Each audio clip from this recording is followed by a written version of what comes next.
Bismillahirrahmanirrahim. Assalamualaikum warahmatullahi wabarakatuh.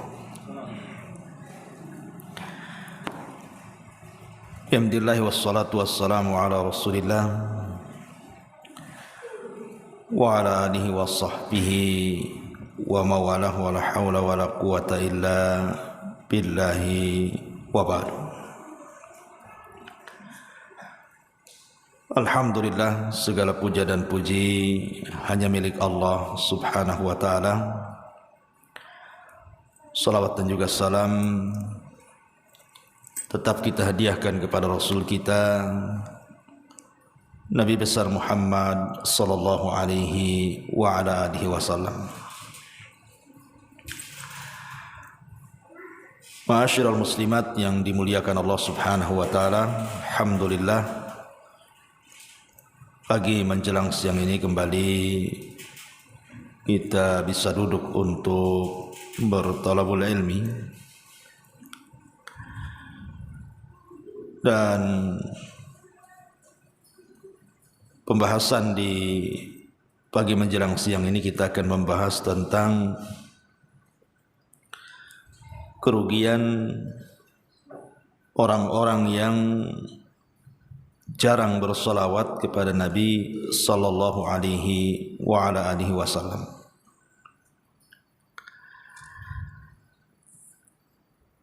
Ma'asyiral muslimat yang dimuliakan Allah subhanahu wa ta'ala, salawat adalah tanda dari tanda-tanda cinta kita kepada Nabi. Karena di antara tanda cinta adalah ketika menyebut-nyebut orang yang dicintainya. Dan biasanya orang kalau suka pasti sebutannya yang baik-baik. Beda kalau benci. Kalau benci itu pasti yang disebut yang buruk-buruk, walaupun banyak kebaikan. Tapi kalau orang sudah cinta, pasti lisannya yang keluar adalah pujian-pujian. Maka begitu juga ketika kita cinta kepada Nabi sallallahu alaihi wasallam, maka yang keluar adalah pujian-pujian yang kita pujakan kepada Rasul kita Muhammad sallallahu alaihi wasallam dalam bentuk salawat. Sebenarnya Nabi sallallahu alaihi wasallam tidak berhajat dengan salawat kita. Kita yang berhajat dengan salawat kepada Nabi sallallahu alaihi wasallam.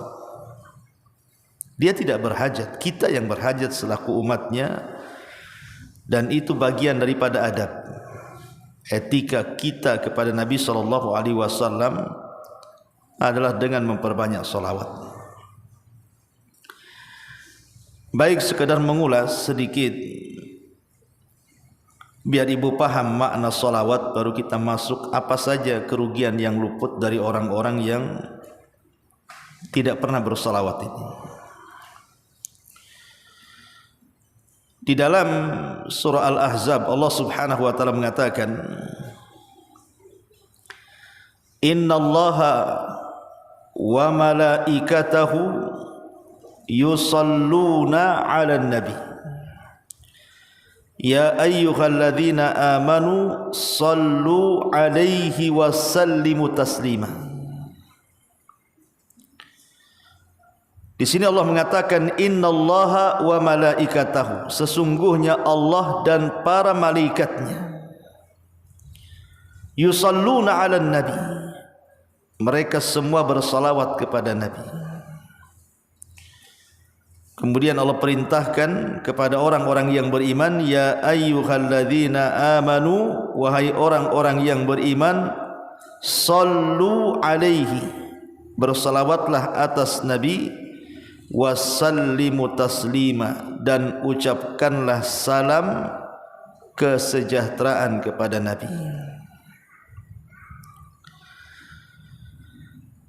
Ma'asyiral muslimat yang dimuliakan Allah Subhanahu wa taala, dalam ayat ini ada dua kata, salawat dan juga salam. Itu kan yang sering kita ucapkan apabila mengumandangkan salawat kepada Nabi sallallahu alaihi wasallam. Apa makna salawat dan apa makna salam? Karena begini, Bu. Ibu kalau bersalawat tidak paham maknanya, dengan ibu bersalawat paham maknanya, itu akan beda, rasanya pun beda. Karena orang yang paham maknanya tentu dia akan lebih semangat lagi bersalawat. Beda orang enggak paham maknanya, mungkin agak malas-malas di bersalawat itu. Di dalam surah Al-Ahzab tadi Allah Subhanahu wa taala mengatakan bahwa innallaha wa malaikatahu yusalluna 'alan nabi. Sesungguhnya Allah dan malaikat-malaikatnya bersalawat atas nabi. Yang dimaksud salawatnya Allah kepada nabi adalah sana'uhu fi mala'il a'la. Jadi Allah Subhanahu wa taala memuji nabi di hadapan makhluk-makhluknya yang ada di atas sana. Jadi Allah memuji nabi di hadapan para malaikat, di hadapan Jibril, di hadapan Mikail, di hadapan Israfil, di hadapan Malakul Maut, di hadapan para malaikat pemikul arasy dan seluruh malaikat yang ada di langit. Jadi Allah memuji nabi di hadapan mereka. Ini salawatnya Allah kepada nabi. Adapun salawatnya para malaikat kepada Nabi sallallahu alaihi wasallam, di mana para malaikat memohonkan kepada Allah agar Allah Subhanahu wa taala terus memberikan pujiannya kepada nabi di hadapan mereka. Jadi malaikat meminta kepada Allah agar terus memuji nabi di hadapan mereka para malaikat. Lah begitu juga salawatnya kita kepada Nabi sallallahu alaihi wasallam, artinya ketika kita katakan Allahumma salli ala Muhammad, berarti kita meminta kepada Allah agar Allah Subhanahu wa taala terus memuja dan memuji nabi kita di hadapan para malaikat yang ada di langit sana. Kita terus memohon sebagai adab kita kepada Rasul kita, memohon kepada Allah Subhanahu wa taala agar Allah terus memuja dan memuji nabi kita di langit sana di hadapan para malaikat. Lalu apa faedahnya?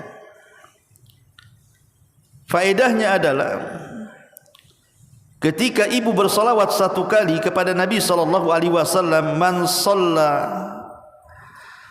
alayya salatan wahidatan, kata Nabi sallallahu alaihi wasallam, barang siapa yang bersalawat kepadaku satu kali, sallallahu alaihi asran, maka Allah akan bersalawat kepada orang yang bersalawat kepada Nabi itu 10 kali lipat. Coba ibu bayangkan, kalau ibu ngomong Allahumma salli ala Muhammad atau Allahumma salli ala Sayyidina Muhammad, artinya ibu meminta kepada Allah, ya Allah tolong tetap puja dan puji nabi kita di hadapan para malaikat makhluk-makhluk yang di atas sana. Kalau ibu ngomong begitu, balasannya apa? Sallallahu alaihi asyran, maka ibu akan dipuji 10 kali lipat pujian. Jadi nama kita, Bu, nama saya, nama ibu atau siapapun yang bersolawat, itu akan dipuja-puji Allah Subhanahu wa taala di hadapan para malaikat yang ada di langit, di hadapan Jibril, di hadapan Mikail, di hadapan Israfil dan seluruh malaikat yang ada di langit. Nama kita dipuji-puji itu. Jadi kalau kita memuji Rasul berarti Allah memuji kita 10 kali. Kalau kita bersalawat 1 kali berarti Allah akan memuji kita berapa kali? 10 kali. Itu kalau ibu bersalawat 1 kali itu. Kalau ibu bersalawat 2 kali berarti Allah akan memuji ibu di langit sana di hadapan para malaikat 20 kali. Hitung saja. Kalau 1 hari itu bisa 100 kali ibu bersolawat Allahumma salli ala Muhammad, Allahumma salli ala Muhammad.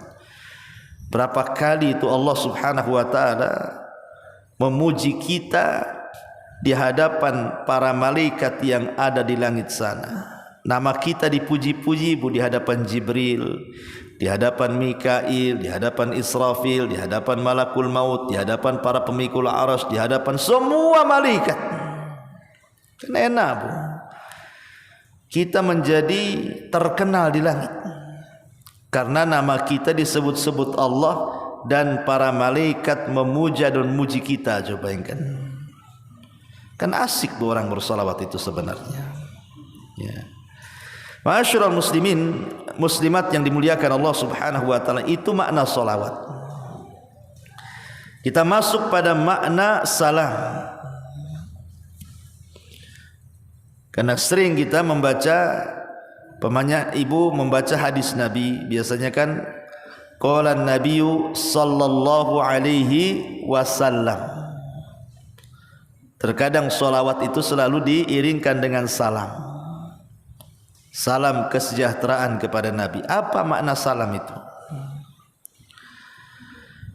Makna salam itu artinya kita mendoakan Nabi SAW agar selamat. Jadi kita mendoakan Nabi SAW agar selamat. Kalau di masa hidupnya, di masa hidup Nabi SAW tentu supaya Nabi SAW diselamatkan. Jadi ketika Rasul masih hidup, para sahabat kemudian mendoakan keselamatan. Tentu yang dimaksud adalah para sahabat mendoakan keselamatan di masa hidup Rasul agar Rasul jangan disakiti, agar Rasul SAW tidak dimusuhi, tidak diganggu, tidak dilukai, dan begitu seterusnya. Itu kalau Rasul hidup. Tapi kan sekarang Nabi SAW sudah meninggal. Berarti ketika kita mengucapkan salam kepada Rasul, artinya kita berdoa kepada Allah, ya Allah mudah-mudahan Engkau selamatkan jasad Nabi kita. Karena ada dari zaman ke zaman itu upaya-upaya untuk mencuri jasad Nabi. Tetapi Allah subhanahu wa ta'ala masih menyelamatkan jasad Nabi. Selalu digagalkan. Wa makaru wa makarallah wallahu khairul makirin. Mereka hendak membuat makar, tapi Allah punya makar yang lebih jitu lagi, selalu gagal. Karena umatnya masih banyak mengucapkan salam, ya Rasul masih selamat jasadnya. Atau makna daripada salam itu, kita meminta kepada Allah subhanahu wa ta'ala agar apa yang diajarkan Rasul dari sunnah-sunnahnya, dari petunjuk-petunjuknya dijaga oleh Allah. Ajaran Islam yang dibawa Rasul dijaga oleh Allah subhanahu wa ta'ala dari para penyimpang yang hendak menyimpangkan sunnah, yang hendak menyimpangkan Islam, yang hendak menyimpangkan ajaran Rasul sallallahu alaihi wasallam. Kita berdoa dengan senantiasa mengucapkan salam. Artinya makna yang pertama, maksud salam itu berdoa keselamatan agar jasad Rasul tidak diganggu. Makna yang kedua, maksudnya ajaran Rasul agar jangan sampai diganggu juga.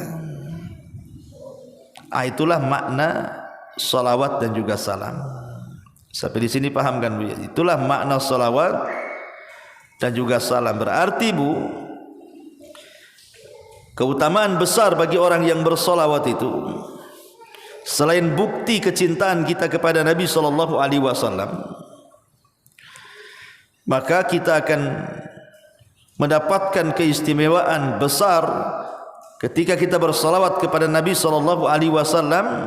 Satu kali saja kita meminta agar Allah memuja Rasul di hadapan makhluknya yang ada di langit sana, di hadapan para malaikat, maka sebagai balasannya kita pula ikut dipuji-puji 10 kali di hadapan makhluk Allah yang ada di langit, di hadapan malaikat Jibril, malaikat Mikail, Israfil dan begitu seterusnya.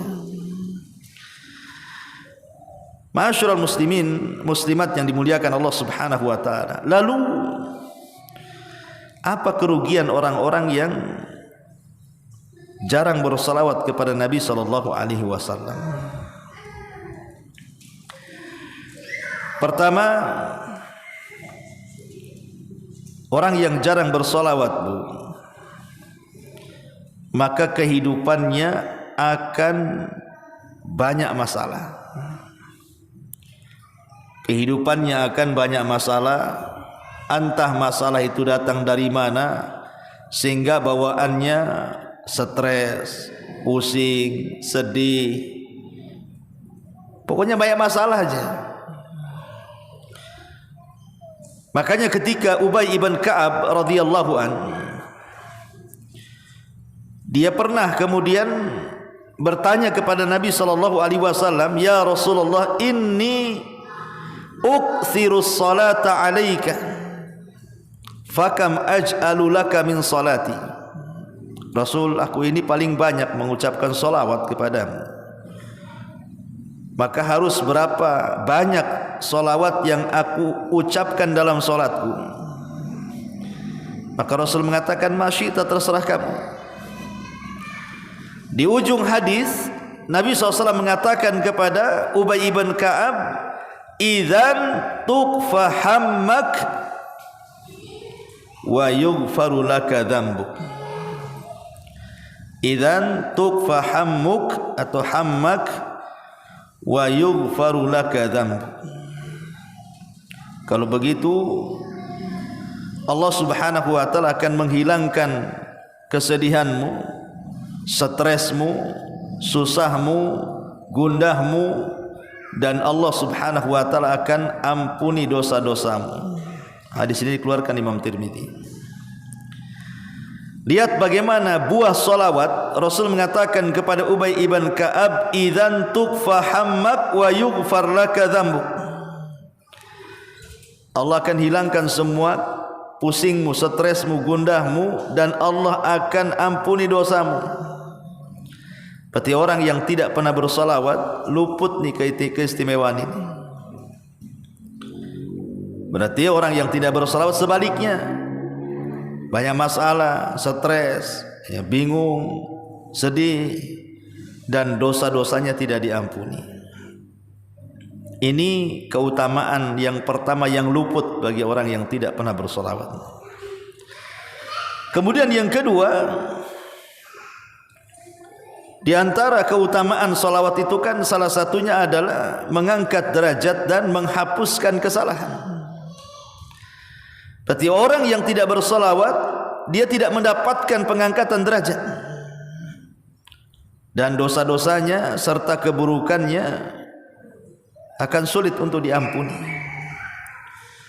Makanya kenapa Nabi mengatakan dalam sebuah hadis, "Man shalla alayya salatan wahidatan sallallahu alaihi asyra salawatin wa khuttat anhu asyra khati'atin wa rufi'at lahu asyra darajatin." Kata Nabi SAW, siapa yang bersalawat 1 kali kepadaku, maka Allah akan bersalawat kepadanya 10 kali. Cukup sampai di sini? Tidak. Dihapus 10 kesalahan dan diangkat 10 tingkatan atau derajat. Berarti orang yang jarang bersalawat, luputlah kebaikan, dihapusnya 10 kesalahan dan diangkatnya 10 derajat. Ini yang kedua. Kemudian yang ketiga, ini yang luar biasa, Bu, bahwa orang yang jarang bersalawat maka terancam tidak mendapatkan syafaat. Karena Nabi sallallahu alaihi wasallam mengatakan, "Faman shalla alaihi ashran idza asbah wa ashran idza amsa faza bi syafaatihi." Kalau orang itu bersalawat 10 kali di pagi hari, bersalawat 10 kali di sore hari, maka dipastikan dia dapat syafaat Nabi. Dipastikan mendapatkan syafaat Nabi. Dalam riwayat,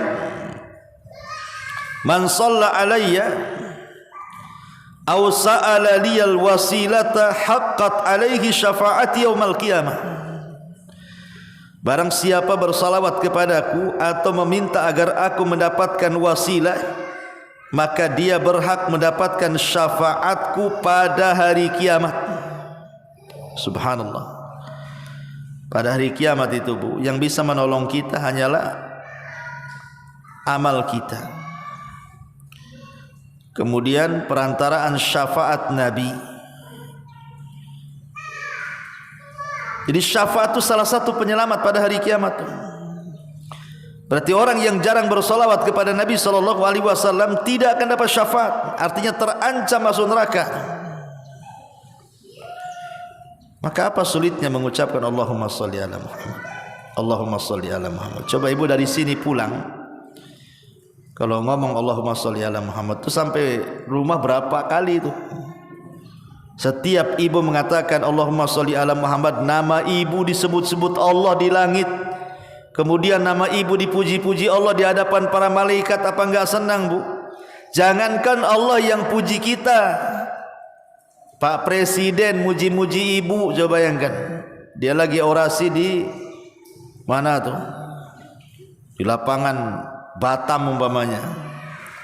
Satu kota Batam kumpul di Engkau Putri sana.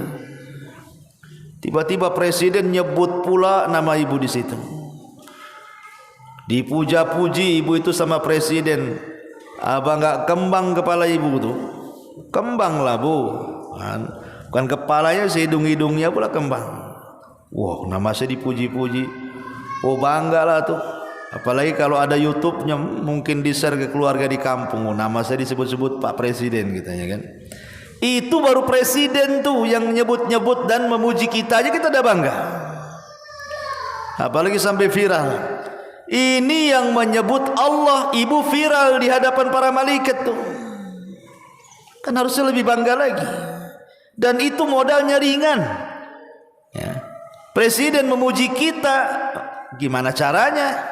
Kenal aja enggak kan gitu. Tapi Allah Subhanahu wa taala memuji kita itu dengan mudah, cukup bersolawat Allah sudah puji kita, nama ibu viral di hadapan malaikat lagi, coba kan. Itu 1 kali 10 pujian bagi kita, 2 kali 20, 3 kali 30, 5 kali 100 kan gitu. Oh, luar biasa ya.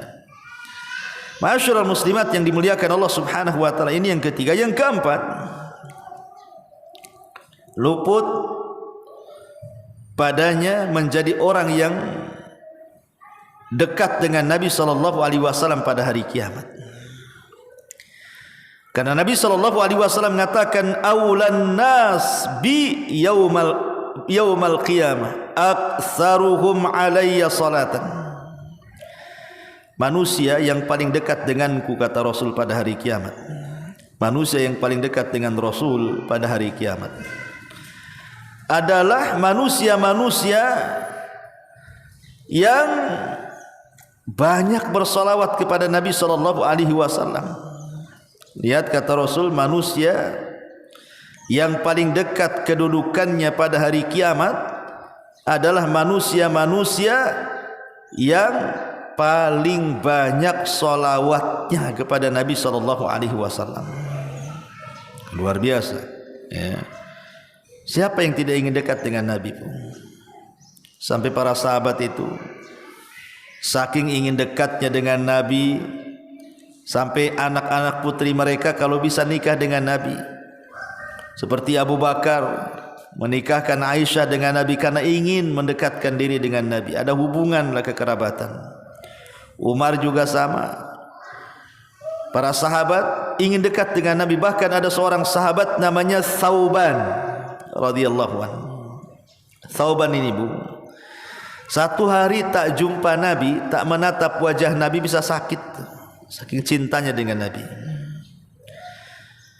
Jadi satu hari dia tidak berjumpa dengan Nabi, betul-betul sakit, kurus, kering. Rupanya Nabi sedang safar, dia tidak tahu.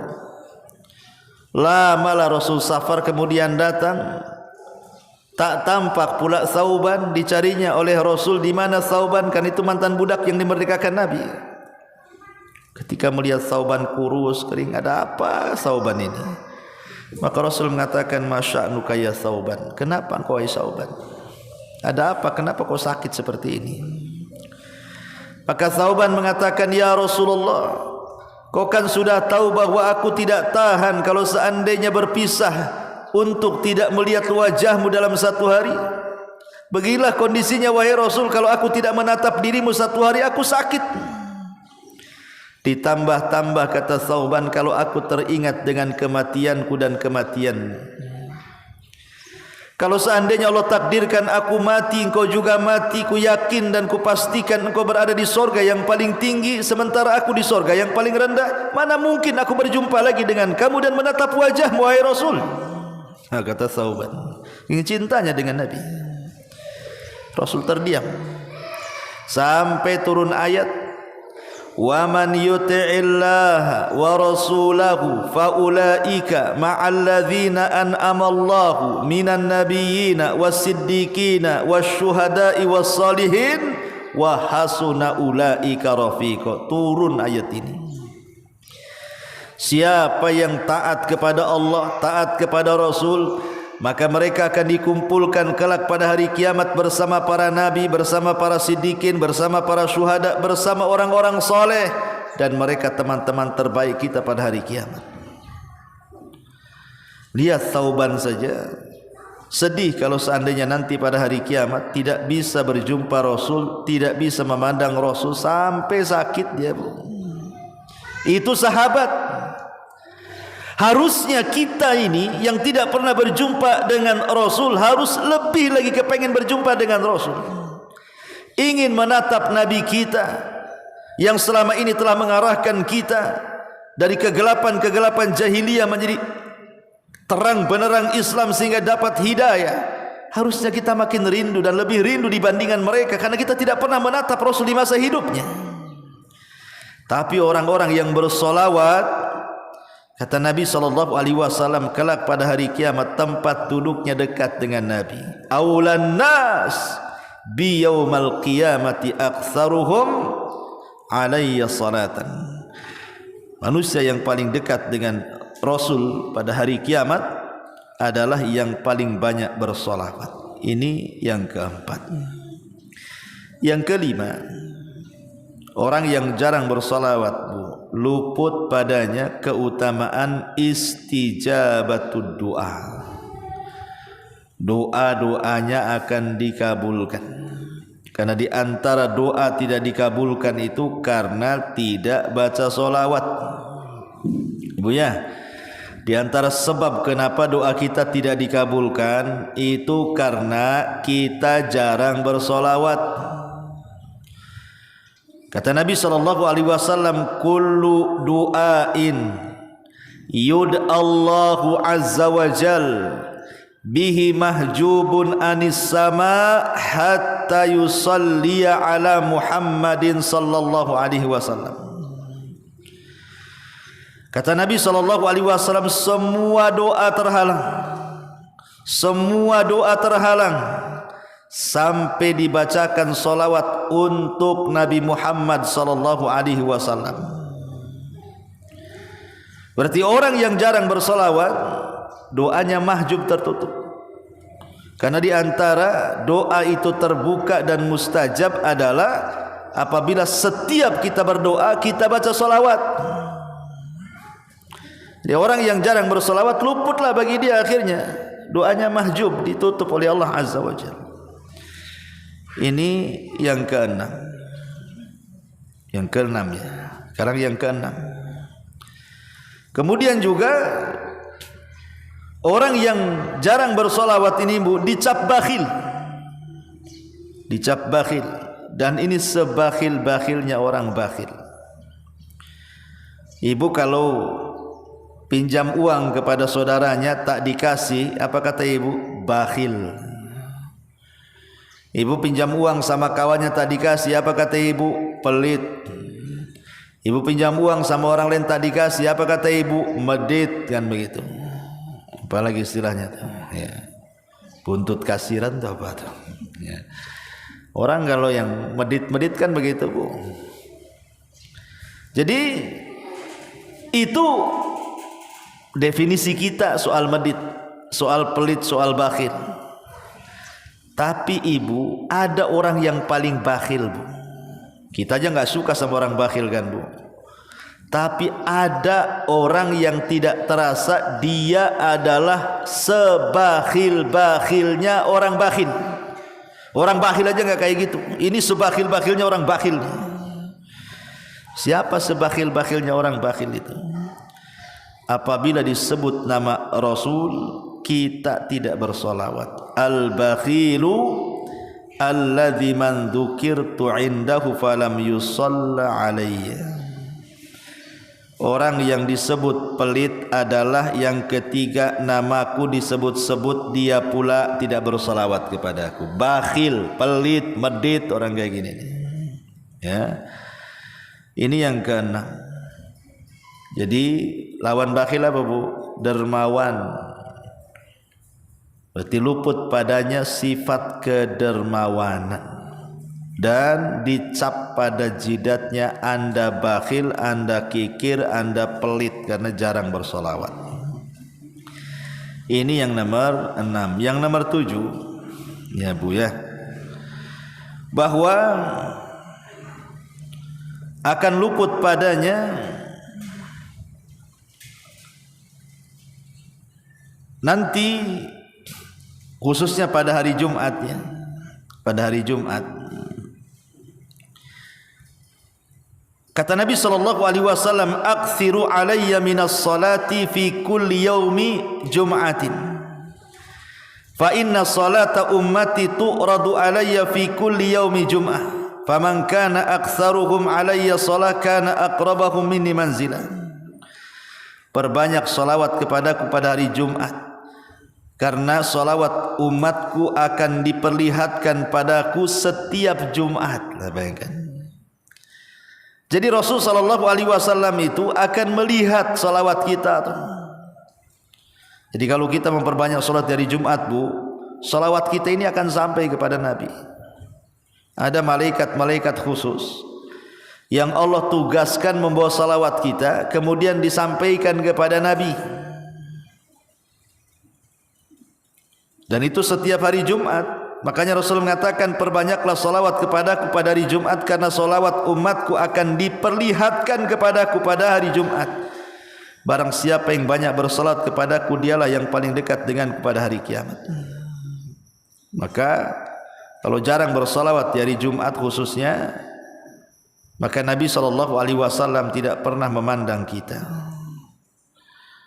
Ma'asyiral muslimat yang dimuliakan Allah Azza wa Jalla, ini yang ketujuh. Yang nomor 8, bahwa sebuah majlis kalau tidak ada solawatnya di situ, maka majlis itu akan menjadi majlis yang paling buruk. Tapi sebaliknya, kalau seandainya majlis itu ada solawat di situ,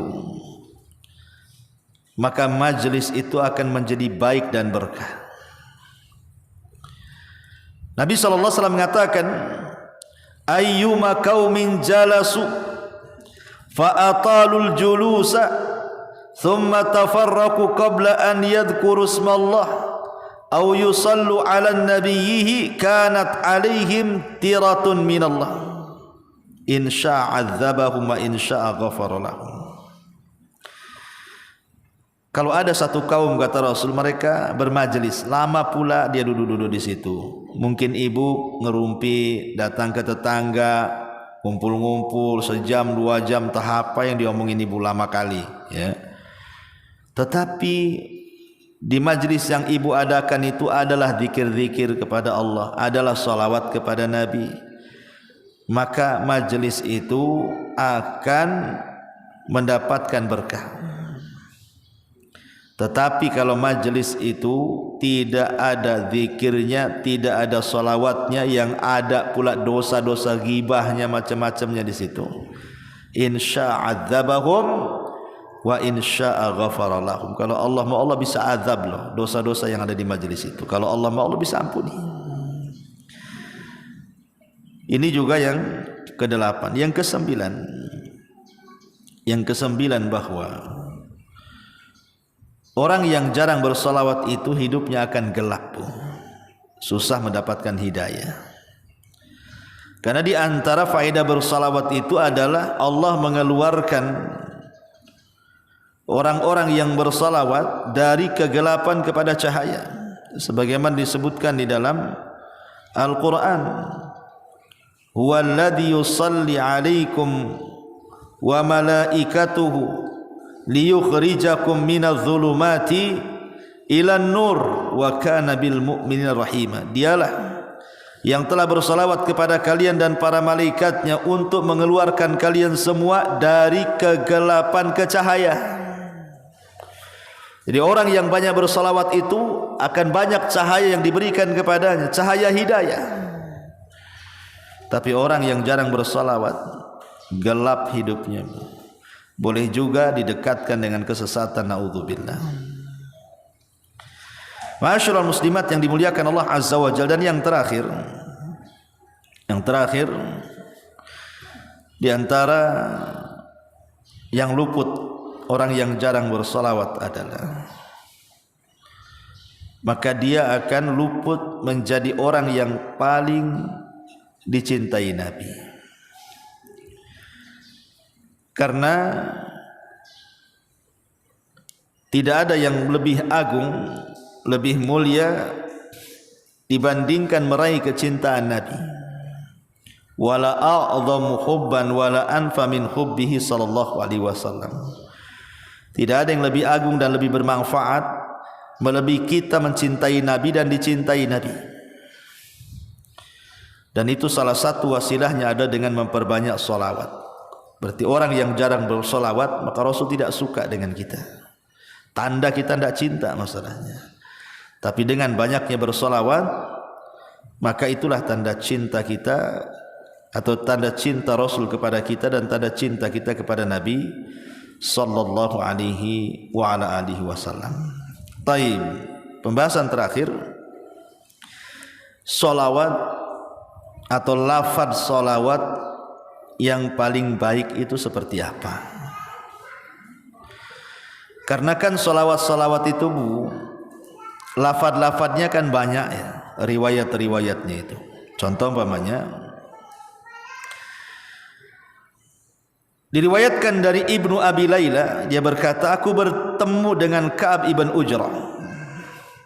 Kemudian Ka'ab ibn Ujrah berkata, maukah kamu aku berikan hadiah yang aku dengar langsung dari Nabi SAW?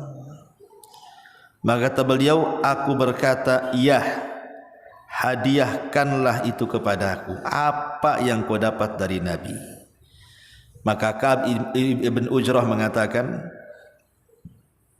sa'alna Rasulullah sallallahu alaihi wasallam faqulna ya Rasulullah, kaifa as-salatu alaikum ahlal bait? Fa inna Allah qad 'allamana kaifa nusalli. Qala qulu Allahumma salli ala Muhammadin wa ala ali Muhammadin kama sallaita ala Ibrahim wa ala ali Ibrahim innaka Hamidum Majid. Allahumma barik ala Muhammadin wa ala ali Muhammadin kama barakta ala Ibrahim wa ala ali Ibrahim innaka Hamidum Majid. Kata Ka'ab bin Ujrah, kami bertanya kepada Rasulullah, wahai Rasul, bagaimana cara bersalawat kepada engkau dan juga kepada keluarga engkau? Karena Allah sudah mengajari kami bagaimana cara mengucapkan salam. Maka beliau Nabi SAW membacakan salawat Ibrahimiyah namanya. Karena nama Ibrahim disangkut-sangkutkan di situ. Jadi salawat yang sering ibu baca dalam salat tasyahud itu namanya salawat Ibrahimiyah. Allahumma salli ala Muhammadin wa ala ali Muhammad. Ya Allah, bersalawatlah kepada Muhammad dan keluarganya. Kama sallaita ala Ibrahim wa ala ali Ibrahim. Sebagaimana engkau telah bersalawat kepada Ibrahim dan keluarga Ibrahim. Innaka Hamidum Majid. Sesungguhnya engkau maha terpuji lagi maha luas. Allahumma barik ala Muhammad wa ala ali Muhammad. Ya Allah, semoga engkau berkahi Muhammad dan keluarga Muhammad. Kama barakta ala Ibrahim wa ala ali Ibrahim. Sebagaimana engkau telah berkahi Ibrahim dan keluarganya. Innaka Hamidum Majid. Engkau zat yang maha terpuji lagi maha luas. Ma'asyiral muslimat yang dimuliakan Allah Subhanahu wa taala, Al-Imam As-Sakhawi yang wafat tahun 902 Hijriah itu. Jadi istadalla bi ta'limihi sallallahu alaihi wasallam li ashabihi kaifiyya as-salati alaihi ba'da su'alihim anha annaha afdalul kaifiyati li'annahu la yakhtar li nafsihi illa al-ashraf wal afdal. Perhatikan dulu pengajaran Nabi SAW kepada para sahabatnya tentang cara bersolawat kepada beliau setelah ditanya oleh Ka'ab bin Ujrah ini menunjukkan bahwa solawat tersebut adalah solawat yang paling afdol dari cara-cara semua solawat. Kenapa? Karena beliau tidak memilih untuk dirinya kecuali yang paling afdol dan yang paling mulia. Kan Rasul ditanya sama Ka'ab bin Ujrah, Rasul, kami dah tahu mengucapkan salam, macam mana solawat? Maka Rasul menyebutkan salat Ibrahim kan.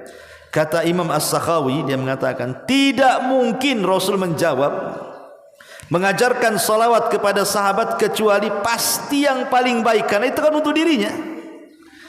Dari sini kata ulama bahwa solawat yang paling baik dari semua solawat adalah solawat Ibrahimiyah.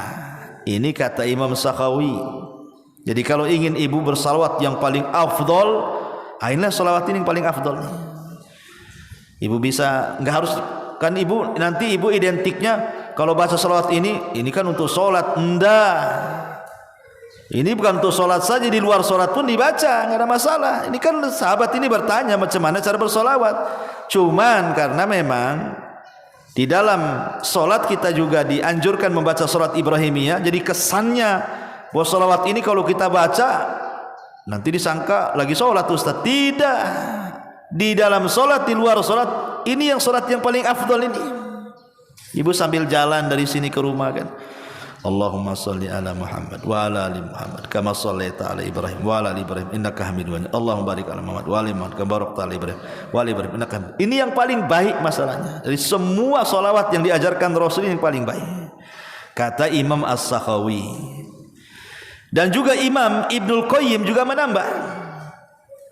Imam Ibnul Qayyim dia mengatakan wa akmalu ma yusalli ala wa akmal ma yusalla alaihi bihi atau yusalli alaihi bihi wa yasilu ilaihi hiya salatul ibrahimiyatu kama amilahu ummatuhu an yusallu alaihi fala salata alaihi akmal minha wa intah dzalaqal mutahzalikun. Kata Imam Ibnul Qayyim, dan salawat yang paling sempurna yang sampai kepada beliau adalah salawat Ibrahimiyah sebagaimana yang beliau ajarkan kepada umatnya, maka tidak ada salawat yang lebih sempurna darinya, meskipun sebagian orang merasa lebih pintar bersalawat yang lebih sempurna darinya. Jadi Imam Ibnul Qayyim memperkuat ucapan Imam As-Sakhawi dan juga dikuatkan oleh pendapat ulama muasirin kontemporer Asy-Syaikh Muhammad Ibn Shalih Al-Utsaimin. Dia mengatakan khairu sighati yaquluhal insan fi salati ala nabi makhtarahu an-nabiy sallallahu alaihi wasallam li salati alaihi biha. Sebaik-baik lafaz bersalawat kepada Nabi, kata Ibnu Utsaimin, adalah apa yang beliau pilih untuk dirinya. Dan inilah salawat yang dipilih untuk dirinya ketika siapa Ka'ab bin Ujrah bertanya kepada Nabi SAW soal macam mana caranya bersalawat. Ini yang paling afdal lafaz salat Ibrahimiyah. Karena sekarang kan macam-macam salawat bukan? Salawat ini, salawat itu, macam-macam salawat itu sekarang. Baik salawat yang ada dalam hadis, baik salawat buat-buatan manusia kan gitu ya. Kita mencukupkan kepada salawat yang langsung Nabi ajarkan, Bu. Ini jelas. Ya. Jangan kemudian kita menyibukkan dengan salawat-salawat buatan manusia sementara yang diajarkan Rasul pula ditinggalkan. Ya, kalau ingin salawat yang paling baik ya salat Ibrahimiyah ini. Inilah kata para ulama. Dan yang paling pendek ya Allahumma sholli ala Muhammad. Ya. Maka apa sulitnya mengucapkan Allahumma sholli ala Muhammad? Allahumma sholli ala Muhammad. Coba ibu dari sini pulang, kalau ngomong Allahumma sholli ala Muhammad itu sampai rumah berapa kali itu? Setiap ibu mengatakan Allahumma sholli ala Muhammad, nama ibu disebut-sebut Allah di langit. Kemudian nama ibu dipuji-puji Allah di hadapan para malaikat. Apa enggak senang, Bu? Jangankan Allah yang puji kita, Pak Presiden muji-muji ibu, coba bayangkan. Dia lagi orasi di mana tuh? Di lapangan Batam umpamanya. Satu kota Batam kumpul di Engku Putri sana. Tiba-tiba presiden nyebut pula nama ibu di situ. Dipuja-puji ibu itu sama presiden. Apa enggak kembang kepala ibu tuh? Kembang lah, Bu. Bukan kepalanya, hidung-hidungnya pula kembang. Wah, nama saya dipuji-puji. Oh, bangga lah tuh. Apalagi kalau ada YouTube-nya, mungkin di-share ke keluarga di kampung. Oh, nama saya disebut-sebut Pak Presiden katanya kan. Itu baru presiden tuh yang nyebut-nyebut dan memuji kita aja kita udah bangga. Apalagi sampai viral. Ini yang menyebut Allah, ibu viral di hadapan para malaikat tuh. Kan harusnya lebih bangga lagi. Dan itu modalnya ringan. Ya. Presiden memuji kita, gimana caranya? Kenal aja enggak kan itu. Tapi Allah Subhanahu wa taala memuji kita itu dengan mudah, cukup bersolawat. Allah sudah puji kita, nama ibu viral di hadapan malaikat lagi kan. Itu 1 kali 10 pujian bagi kita. 2 kali 20, 3 kali 30, 5 kali 100 kan gitu. Oh, luar biasa ya. Ma'asyiral muslimat yang dimuliakan Allah Subhanahu wa taala, ini yang ketiga. Yang keempat, luput padanya menjadi orang yang dekat dengan Nabi sallallahu alaihi wasallam pada hari kiamat. Karena Nabi sallallahu alaihi wasallam mengatakan aulan nas bi yaumal qiyamah aktsaruhum alayya salatan. Manusia yang paling dekat denganku, kata Rasul, pada hari kiamat.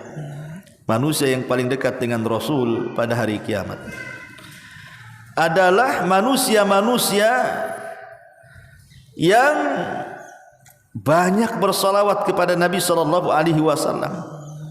Lihat kata Rasul, manusia yang paling dekat kedudukannya pada hari kiamat adalah manusia-manusia yang paling banyak salawatnya kepada Nabi sallallahu alaihi wasallam. Luar biasa ya. Siapa yang tidak ingin dekat dengan Nabi pun? Sampai para sahabat itu saking ingin dekatnya dengan Nabi, sampai anak-anak putri mereka kalau bisa nikah dengan Nabi. Seperti Abu Bakar menikahkan Aisyah dengan Nabi karena ingin mendekatkan diri dengan Nabi. Ada hubunganlah kekerabatan. Umar juga sama. Para sahabat ingin dekat dengan Nabi. Bahkan ada seorang sahabat namanya Thauban radhiyallahu anhu. Thauban ini, Bu, satu hari tak jumpa Nabi, tak menatap wajah Nabi, bisa sakit saking cintanya dengan Nabi. Jadi satu hari dia tidak berjumpa dengan Nabi, betul-betul sakit, kurus, kering. Rupanya Nabi sedang safar, dia tidak tahu. Lamalah Rasul safar, kemudian datang, tak tampak pula Thauban. Dicarinya oleh Rasul, di mana Thauban? Kan itu mantan budak yang dimerdekakan Nabi. Ketika melihat Thauban kurus, kering, ada apa Thauban ini? Maka Rasul mengatakan, masya'nuka ya Thauban, kenapa engkau hai Thauban? Ada apa? Kenapa kau sakit seperti ini? Maka Thauban mengatakan, ya Rasulullah, kau kan sudah tahu bahwa aku tidak tahan kalau seandainya berpisah untuk tidak melihat wajahmu dalam satu hari. Beginilah kondisinya wahai Rasul, kalau aku tidak menatap dirimu satu hari, aku sakit. Ditambah-tambah kata Thauban, kalau aku teringat dengan kematianku dan kematianmu. Kalau seandainya Allah takdirkan aku mati, engkau juga mati, ku yakin dan ku pastikan engkau berada di sorga yang paling tinggi, sementara aku di sorga yang paling rendah. Mana mungkin aku berjumpa lagi dengan kamu dan menatap wajahmu wahai Rasul. Nah, kata Thauban, ini cintanya dengan Nabi. Rasul terdiam sampai turun ayat, wa man yuti'illah wa rasulahu fa ulaika ma'al ladzina an'ama Allahu minan nabiyyina was-siddiqina wasyuhada'i was-salihin wa hasuna ulaika rafiqa. Turun ayat ini. Siapa yang taat kepada Allah, taat kepada Rasul, maka mereka akan dikumpulkan kelak pada hari kiamat bersama para nabi, bersama para siddiqin, bersama para syuhada, bersama orang-orang soleh, dan mereka teman-teman terbaik kita pada hari kiamat. Lihat Thauban saja sedih kalau seandainya nanti pada hari kiamat tidak bisa berjumpa Rasul, tidak bisa memandang Rasul, sampai sakit dia. Itu sahabat. Harusnya kita ini yang tidak pernah berjumpa dengan Rasul harus lebih lagi kepengen berjumpa dengan Rasul. Ingin menatap Nabi kita yang selama ini telah mengarahkan kita dari kegelapan-kegelapan jahiliyah menjadi terang benerang Islam sehingga dapat hidayah. Harusnya kita makin rindu dan lebih rindu dibandingkan mereka, karena kita tidak pernah menatap Rasul di masa hidupnya. Tapi orang-orang yang bersolawat, kata Nabi SAW, kelak pada hari kiamat tempat duduknya dekat dengan Nabi. Aulan nas bi yaumal qiyamati aktsaruhum alayya salatan. Manusia yang paling dekat dengan Rasul pada hari kiamat adalah yang paling banyak bersolawat. Ini yang keempat. Yang kelima, orang yang jarang bersolawat, luput padanya keutamaan istijabatud doa. Doa-doanya akan dikabulkan.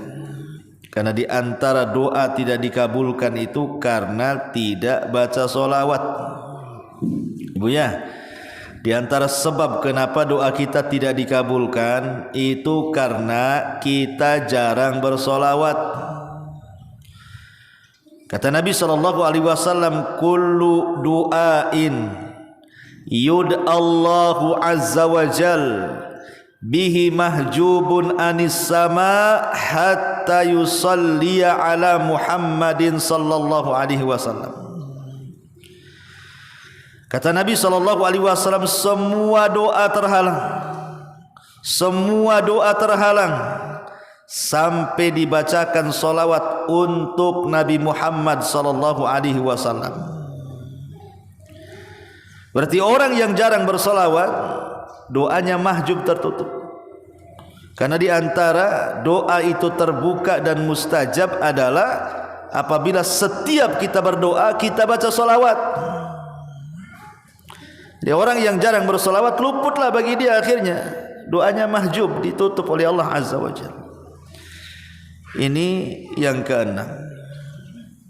Yang keenam ya. Sekarang yang keenam. Kemudian juga orang yang jarang bersolawat ini, Bu, dicap bakhil. Dicap bakhil. Dan ini sebakhil-bakhilnya orang bakhil. Ibu kalau pinjam uang kepada saudaranya tak dikasih, apa kata ibu? Bakhil. Ibu pinjam uang sama kawannya tak dikasih, apa kata ibu? Pelit. Ibu pinjam uang sama orang lain tak dikasih, apa kata ibu? Medit, kan begitu. apalagi istilahnya tuh, ya. Buntut kasiran tuh apa tuh? Ya. Orang kalau yang medit-medit kan begitu, Bu. Jadi itu definisi kita soal medit, soal pelit, soal bakhil. Tapi Ibu, ada orang yang paling bakhil, Bu. Kita aja nggak suka sama orang bakhil kan, Bu. Tapi ada orang yang tidak terasa dia adalah sebakhil-bakhilnya orang bakhil. Orang bakhil aja nggak kayak gitu. Ini sebakhil-bakhilnya orang bakhil. Siapa sebakhil-bakhilnya orang bakhil itu? Apabila disebut nama Rasul, kita tidak bersolawat. Al-bakhilu alladzi man dzukirtu indahu falam yusalla alayya. Orang yang disebut pelit adalah yang ketiga namaku disebut-sebut dia pula tidak bersolawat kepadaku. Bakhil, pelit, medit, orang kayak gini. Ya, ini yang keenam. Jadi lawan bakhil apa, Bu? Dermawan. Berarti luput padanya sifat kedermawanan. Dan dicap pada jidatnya Anda bakhil, Anda kikir, Anda pelit karena jarang bersolawat. Ini yang nomor 6. Yang nomor 7, ya Bu ya, bahwa akan luput padanya nanti, khususnya pada hari Jumatnya. Pada hari Jumat, kata Nabi SAW, "Aktsiru alayya minas salati fi kulli yaumi jum'atin. Fa inna salata ummati tu'radu alayya fi kulli yaumi jum'ah. Faman kana aktsaruhum alayya salat kana aqrabahum minni manzilah." Perbanyak salawat kepadaku pada hari Jumat, karena salawat umatku akan diperlihatkan padaku setiap Jumat. Bayangkan. Jadi Rasul sallallahu alaihi wasallam itu akan melihat salawat kita tuh. Jadi kalau kita memperbanyak salat dari Jumat, Bu, salawat kita ini akan sampai kepada Nabi. Ada malaikat-malaikat khusus yang Allah tugaskan membawa salawat kita, kemudian disampaikan kepada Nabi. Dan itu setiap hari Jumat. Makanya Rasul mengatakan, perbanyaklah salawat kepadaku pada hari Jumat, karena salawat umatku akan diperlihatkan kepadaku pada hari Jumat. Barang siapa yang banyak bersalat kepadaku, dialah yang paling dekat denganku pada hari kiamat. Maka kalau jarang bersalawat di hari Jumat khususnya, maka Nabi SAW tidak pernah memandang kita. Ma'asyiral muslimat yang dimuliakan Allah Azza wa Jalla, ini yang ketujuh. Yang nomor 8, bahwa sebuah majlis kalau tidak ada solawatnya di situ, maka majlis itu akan menjadi majlis yang paling buruk. Tapi sebaliknya, kalau seandainya majlis itu ada solawat di situ, maka majlis itu akan menjadi baik dan berkah.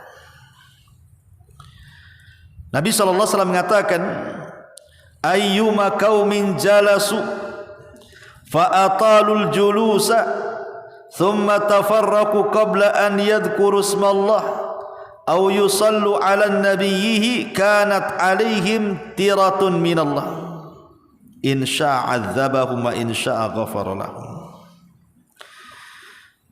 Kalau ada satu kaum, kata Rasul, mereka bermajlis, lama pula dia duduk-duduk di situ. Mungkin ibu ngerumpi, datang ke tetangga, ngumpul-ngumpul sejam, 2 jam, tahap apa yang diomongin ibu lama kali, ya. Tetapi di majlis yang ibu adakan itu adalah zikir-zikir kepada Allah, adalah salawat kepada Nabi. Maka majlis itu akan mendapatkan berkah. Tetapi kalau majlis itu tidak ada zikirnya, tidak ada salawatnya, yang ada pula dosa-dosa ghibahnya, macam-macamnya di situ, insya'adzabahum, wa in syaa ghafara lahum. Kalau Allah mau, Allah bisa azab loh dosa-dosa yang ada di majelis itu. Kalau Allah mau, Allah bisa ampuni. Ini juga yang ke-8. Yang ke-9 bahwa orang yang jarang bersalawat itu hidupnya akan gelap, susah mendapatkan hidayah. Karena di antara faedah bersalawat itu adalah Allah mengeluarkan orang-orang yang bersalawat dari kegelapan kepada cahaya, sebagaimana disebutkan di dalam Al-Quran, huwallazi yusalli alaikum wa malaikatuhu liyukhrijakum minadh dhulumati ilan nur wa kana bil mu'minina rahima. Dialah yang telah bersalawat kepada kalian dan para malaikatnya untuk mengeluarkan kalian semua dari kegelapan ke cahaya. Jadi orang yang banyak bersalawat itu akan banyak cahaya yang diberikan kepadanya, cahaya hidayah. Tapi orang yang jarang bersalawat, gelap hidupnya, boleh juga didekatkan dengan kesesatan. Naudzubillah. Ma'asyiral muslimat yang dimuliakan Allah Azza wa Jalla. Dan yang terakhir di antara yang luput orang yang jarang bersalawat adalah,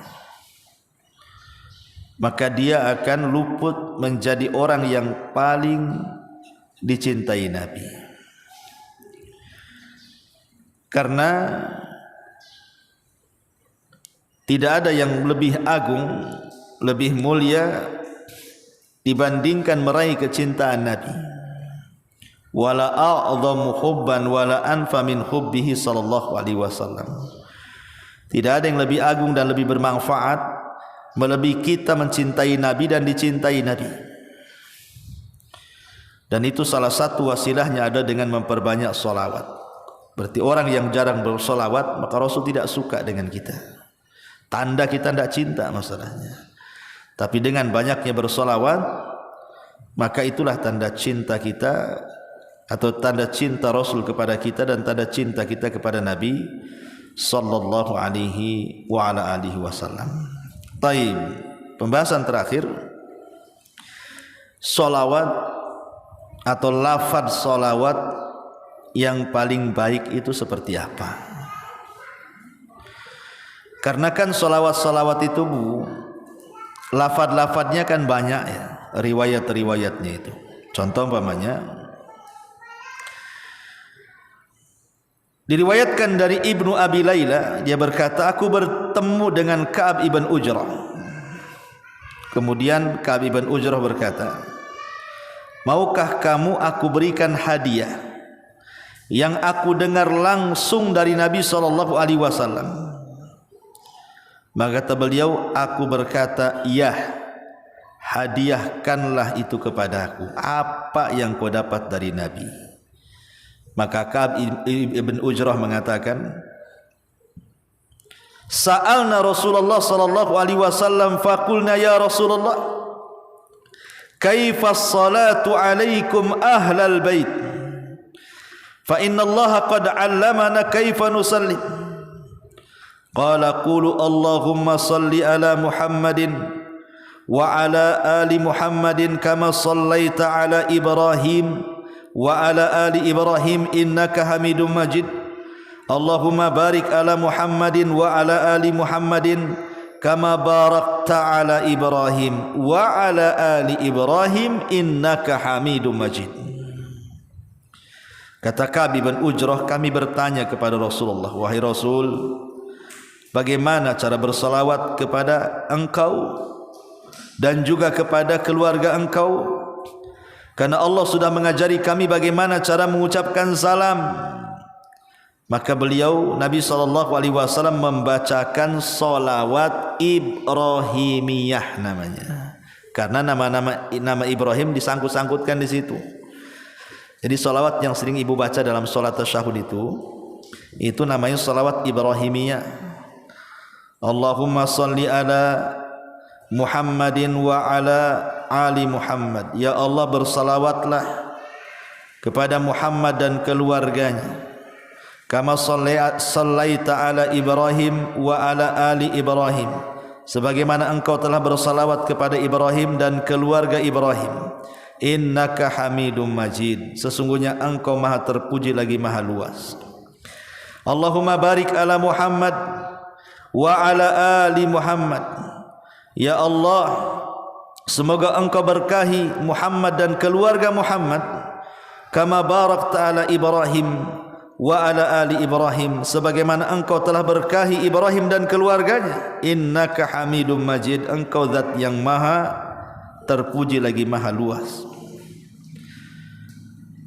Ma'asyiral muslimat yang dimuliakan Allah Subhanahu wa taala, Al-Imam As-Sakhawi, Al-Imam As-Sakhawi yang wafat tahun 902 Hijriah itu.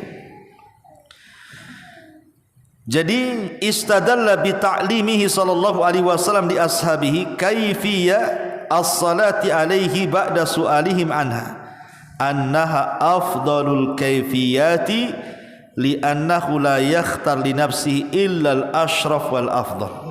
Perhatikan dulu pengajaran Nabi SAW kepada para sahabatnya tentang cara bersolawat kepada beliau setelah ditanya oleh Ka'ab bin Ujrah ini, menunjukkan bahwa solawat tersebut adalah solawat yang paling afdol dari cara-cara semua solawat. Kenapa?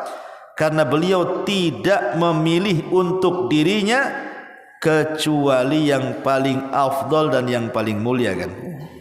Kan Rasul ditanya sama Ka'ab bin Ujrah, Rasul, kami dah tahu mengucapkan salam, macam mana solawat? Maka Rasul menyebutkan salat Ibrahim kan. Kata Imam As-Sakhawi, dia mengatakan tidak mungkin Rasul menjawab mengajarkan solawat kepada sahabat kecuali pasti yang paling baik, karena itu kan untuk dirinya.